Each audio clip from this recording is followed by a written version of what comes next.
من أكتر المسلسلات متعددة الأجزاء في تاريخ الدراما العربية أيضا هيبقى يوميات ونيس.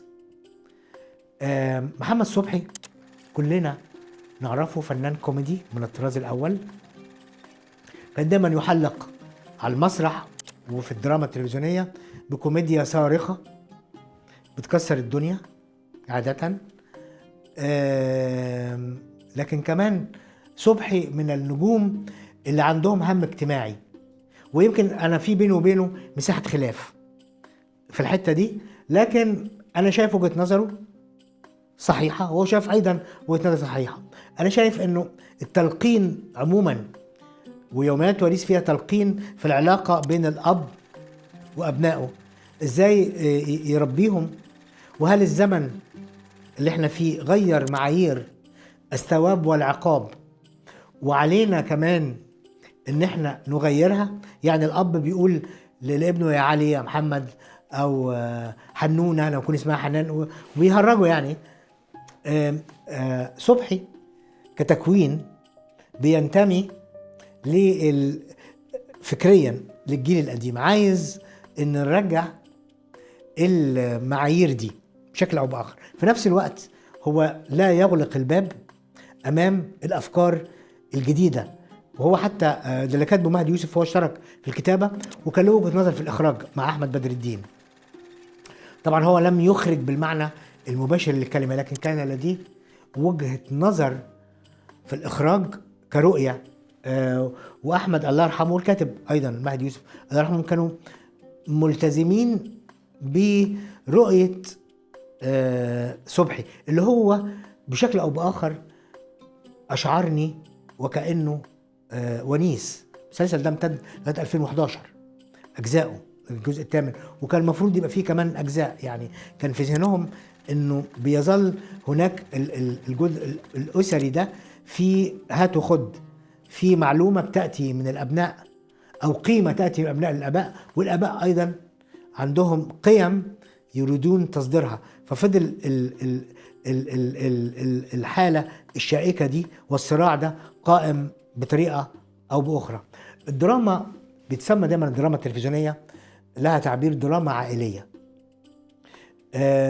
وده لو قلنا ما هي الدراما العائليه هيبقى ونيس، لانه العائله هي المكان وهي الحوار وهي العمق وهي البدء وهي المنتهى، هي الألف وهي الياء. فبالتالي يوميات ونيس هو المسلسل التلفزيوني ولا يمكن نتخيله سينمائيا أو مسرحيا، لازم يكون البيت هو البيت. كمان صبحي كان معاه ممثلة هايلة سعاد نصر. سعاد دي قنبلة كوميدية متعددة التفاعلات يعني ما تقدريش تحجمي سعاد ولا حد ممكن يراهن هي هتقف فين، هتضيف حاجة لغاية فين، هتعمل ايه بعينها بايدها. ويمكن صبحي لان صبحي كمان استاذ في الدراما، صبحي كان يجيد التعامل مع سعاد نصر اكتر من اي فنان اخر، لانه كان يقرأ جيدا شفرتها كممثلة، وبالتالي كل الاضافات بتاعت سعاد لا تثير مشاكل عند صبحي، كان بيستوعبها ويعلي عليها. وعشان كده الشاشة كانت شاشة قوية. الجزء التلقيني في العمل هو كانت المشكلة في يوميات ونيس. ايضا فكرة هل هو بينحاز اكتر للزمن اللي احنا فيه ولا للزمن القديم. صبحي بينحاز للقيم اللي اتربت عليها واللي هو اتربى عليها في زمنه وفي جيله، وتربت عليها اجيال بتنتمي لزمن صبحي قبله بشويه بعده بشويه، لكن بتظل هذه هي قيمها ايضا. لا هو رافض بشكل او باخر ان العلاقات تبقى بالبساطه دي، وانه الحريه تبقى مطلقه. هو مش ضد الحريات لكن بيقنن الحريات. هي دي المعادله اللي المسلسل كان حريص انه دايما يلعب عليها في اجزائه الثمانيه، يظل فكرة انه ونيس عمل فني بيقول وجهة نظر للأسرة المصرية والعربية في كيفية نربي الأبناء. في نفس الوقت بيقول إنه الأبناء ممكن يربوا الكبار، بس إن على أي نحو إنك تسمع ككبير لهم، تشوف ليه هم عملوا كده. هي الحقيقة معادلة زئبقية حتى الآن، وتظل معادلة زئبقية. صعب إنك أنت تقول إن أنا صح 100% أو وجهة النظر التانية صح 100%. فكرة الآباء أو جيل الكبار يدي إيه للأبناء أو الصغار، والأبناء كمان من حقهم إيه مساحة الحرية اللي يتحركوا فيها، وأنا ككبير إزاي استفيد من الأفكار اللي هم بيقولوها. فهي بتختلف من مجتمع لمجتمع، من زمن لزمن، من بيئة إلى بيئة. يعني زمان الناس كانت تاكل مع الأب، دلوقتي هتبقى نكته لو قلت لك ما باكلش مع ابويا على الترابيزه، لازم ياكل هو الاول يعني. ففي حاجات كتير نتخلص منها ملهاش معنى، وفي حاجات زي الاحترام والكبير ونتمسك بيها. لكن الشكليات تقول لابوك منعم مثلا مش مشكله، انا شايفها مش مشكله، مش لازم ابويا وبتاع، لا ممكن. والام كمان تهزر مع بنتها، بنتها تهزر مع، كل ده ممكن. هو معادله زئبقيه في الاول والاخر، مفيش فيها حق مطلق او صح مطلق، نسبيه. عايز اقول انه المسلسل ده انتاج الاي ار تي، وده الحقيقه بيؤكد على ان هناك هم اجتماعي يجب على شركات الانتاج خاصه او عامه انها تفكر فيها، الجانب الاجتماعي، ان نقدم للناس قيمه اجتماعيه في عمل درامي، ويظل القيم دي او المعلومات دي بتتناقلها، لانه اسهل وسيله واكتر وسيله ممكن تقدم قيمه اجتماعيه ويتقبلها الناس هي الدراما. فده دور مهم جدا جدا لعبه ونيس واجزائه الثمانيه، وانا بعتقد انه ليه لا ما نشوفش في 2021 الجزء التاسع. بوابة الحلواني رؤية للكاتب محفوظ عبد الرحمن لتاريخ عزيز علينا كلنا برغم ما فيه من مآسي، لأنه مرتبط بحفر قناة السويس وموت 120 في وقت كانت مصر يمكن 4-5 مليون، ف120 ألف موت، 120 ألف مصري في نظام السخرة. ده حدث لا يمكن أن ينسى. ما تمثله القناة أيضا قناة السويس لينا في الضمير المصري من قيمة رمزية، شيء عظيم جدا.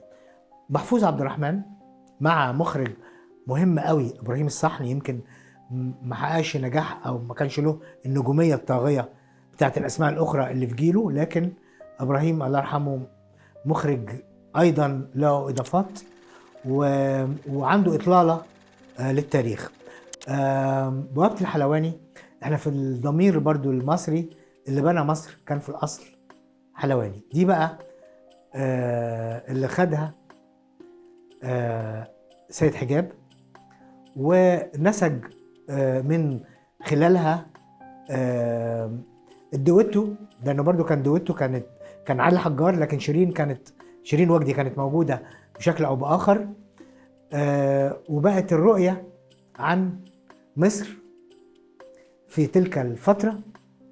الناس أو المتلقي كان هناك دايما نظرة أخرى، إنه الخديوي إسماعيل كان حالما، كان عاشق لمصر بالمناسبة، لكن كان عنده أحلام زي أي حد رومانسي، وتبقى دايما الحلم إنه يخلق من مصر قطعة من فرنسا، قطعة من أوروبا.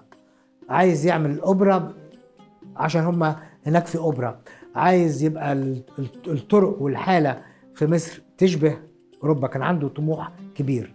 اللي حصل في التلقي إنه عند الجمهور، وده ما كانش وجهة نظر محفوظ عبد الرحمن، بقت ناس بتبص مع عبد الناصر بعد ما قامت الثورة كان أيضا حالما، بقى حاجات كانت جزء منها أكبر من طاقتنا على تقديمها.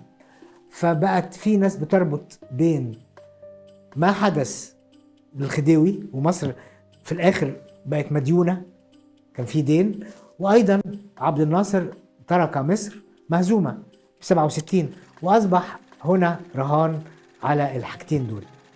المسلسل كان فيه رهان على خالد النبوي كبطل، وكان رهان ناجح. خالد في مطلع التسعينيات كان فيه رهان عليه من يوسف شاهين، رهان عليه أيضا كان في المهاجر يوسف شاهين، رهان من صلاح أبو سيف في المواطن المصري.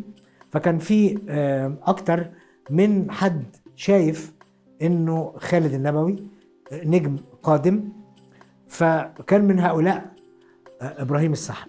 المسلسل واجه مشكلة، هو اللي كاتبه سيد حجاب، اللي كاتب التتر والأغاني، رحيل بليغ حمدي.